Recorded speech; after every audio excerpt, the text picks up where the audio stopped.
qui est quitté ou Mongola Djala. Combien est quitté là-bas pour aller à Ivosep là? Qui est dedans? On parle où des noms infos. Maintenant, combien là, qui est dedans? Ah, Seigneur.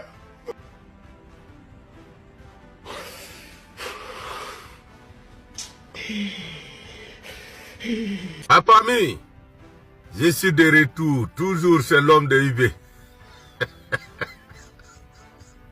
Normalement, je ne devais pas rigoler. Mais parce que les nouvelles ne sont pas bonnes. Alassane Dramane Ouattara est déjà. À tout moment, en effet, vous pouvez apprendre qu'Alassane Dramane Ouattara est décédé. Vous avez recommencé encore, non? Que Dramane est décédé. Dramane est décédé comment? Puisque, comme je vous l'ai expliqué à l'origine, il n'y a pas d'âge pour mourir. Et certes, les vieillards sont plus proches de la mort que de la naissance, mais tous les êtres humains, à tous les âges, peuvent mourir. La Côte d'Ivoire est suspendue à une vague de tension et d'incertitude. Une véritable secousse émotionnelle parcourt déjà le pays, alors que la rumeur autour du prétendu décès du président Alassane Ouattara continue d'embraser les réseaux sociaux à une vitesse vertigineuse. Entre choc, inquiétude et incompréhension, certains pleurent déjà une disparition annoncée, pendant que d'autres tentent encore de démêler le vrai du faux. Faut-il croire à une information sérieuse ou s'agit-il d'une manipulation numérique savamment orchestrée? Au fil des heures, la pression s'intensifie et la psychose gagne davantage l'opinion. Activistes politiques, blogueurs et relais numériques multiplient les publications alarmantes, nourrissant un climat de confusion presque électrique. Pourtant, l'absence de communication immédiate du côté des canaux officiels ivoiriens et français n'a fait qu'épaissir le brouillard, laissant place aux spéculations les plus explosives. Dans ce contexte hautement sensible, les discours de l'opposition trouvent un nouvel écho, renforçant un climat politique déjà sous haute pression. Beaucoup s'interrogent désormais avec anxiété sur la trajectoire que prend la Côte d'Ivoire. Mais à ce stade, il est essentiel de rappeler une vérité fondamentale, aucune source officielle crédible n'a confirmé une telle annonce. Bien au contraire, une récente vérification de l'AFP a établi que plusieurs images brandies comme preuve d'une hospitalisation critique étaient en réalité ultérieurement générées par intelligence artificielle. Plus encore, le président a bel et bien été revu à Abidjan après son séjour en France, ce qui fragilise considérablement la thèse relayée sur les réseaux sociaux. La question demeure donc au cœur de toutes les attentions. Que s'est-il réellement passé autour du président Alassane Ouattara? Tandis que certains activistes poursuivent la diffusion de récits sensationnels, l'opinion publique, elle, attend désormais des faits solides, des preuves vérifiées et une parole officielle claire, car dans ce type de tempête médiatique, une seule chose finit toujours par triompher, la vérité, au-delà des rumeurs, des montages et des manipulations. Je vous laisse d'abord écouter cet extrait, et nous reviendrons ensuite pour une conclusion encore plus forte. Oh, maintenant combien laquelle est là? Dites-nous, hein. Je viens d'apprendre ça tout à l'heure. Corbia qui est quitté. Hey, ça y est. Corbia qui est quitté. Où Mongola dort là? Où il vit là? Combien est quitté là pour aller à Ivosep là? Qui est dedans? Serait-ce son grand-père? Serait-ce un cuisinier? Serait-ce un menuisier? Serait-ce une femme de chambre? Dites-nous. Dites-nous. On a besoin de savoir. Qui est dans ce corbia là? Je vais savoir la vérité. Il faut que vous dites la vérité aux Ivoiriens. Il le faut. Ah, vous avez dit la vérité aux Ivoiriens tôt ou tard. Vous direz la vérité aux Ivoiriens tôt ou tard. Vous allez nous expliquer d'où le corbia sort et qu'est-ce que le corbia a transporté. Il y a feu dans la bergerie actuellement. Tous les moutons se cherchent. Tous les ruminants se cherchent actuellement. Tu vois les visages là, ils sont de faire vidéo. Ils font pitié quoi. Tu sens la peur dans les visages. Hein? Un coup de pied dans la fourmilière. Bah, tous les fourmis sont dispersés. Qu'est-ce qu'il y a? Mais on va écouter le communicant ici, ce qu'il dit. Hein? Parce qu'il a dit quelque chose de très grave. Il nous conforte dans notre position. Il nous reconforte dans notre position. On écoute et puis il revient. C'est très important. Quelqu'un qui dit, hein, Oxymore c'est pas fait introduction, étude du sujet, et puis conclusion. Oxymore c'est pas fait ça. Mais lui qui s'est fait là, on va l'écouter ici et puis il revient. Hein? Ils m'ont envoyé ce petit bout là. On va écouter et puis il revient tout à l'heure. C'est très important, hein? Partage. T'es pas quoi abonné, tu t'abonnes. C'est ça qu'il s'agit.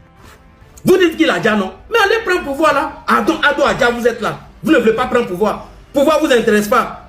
Des plaisantins, des zozos comme ça. Ado Adja, Ado Adja. Il a déjà viens prendre pouvoir là.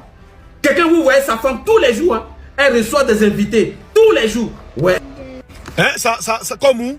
Hein, Mousso Bemouleke. Sa femme fait quoi? Ah, ça peut vraiment qui reçoit sa femme hein? C'est sa femme qui fait quoi? Sa femme a fait quoi? Sa femme reçoit les gens tous les jours. Ah, mais on dirait ça quand tu es vieux que tu reçois les gens Sa femme a fait quoi? Sa femme reçoit les gens tous les jours. Mais Dramé nous-mêmes, les où? Et puis c'est sa femme qui reçoit les gens tous les jours là. Ah, tu nous as cassé les papos. On dit vous avez dit ça aux gens? On vous a dit que vous avez dit ça aux gens? Tu vois, toi, tu as dit non? Tu n'as pas cassé les papos en l'esprit. Tu n'as pas cassé le papo. Hein? Donc dites à votre TBO, Transport Bobo Ouaga là. TBO, Transport Bobo Ouaga. Voilà, dites-lui que la route est fermée, il n'y a plus de... il y a plus de route. Ce qu'il a, il a fait subir aux Ivoiriens, il va payer. À l'écoute de ces déclarations, une évidence s'impose, la Côte d'Ivoire traverse des heures de vives tensions et de grande fébrilité. Dans les rues, sur les réseaux sociaux et jusque dans les débats politiques les plus sensibles, un seul sujet embrasse toutes les conversations, la rumeur persistante autour du supposé décès du président Alassane Ouattara. En seulement quelques heures, cette information non vérifiée a déclenché une véritable onde de choc national, plongeant une partie de l'opinion entre émotion, stupeur, incompréhension et inquiétude profonde. Ce qui impressionne dans cette affaire, c'est la rapidité fulgurante avec laquelle la rumeur s'est répandue.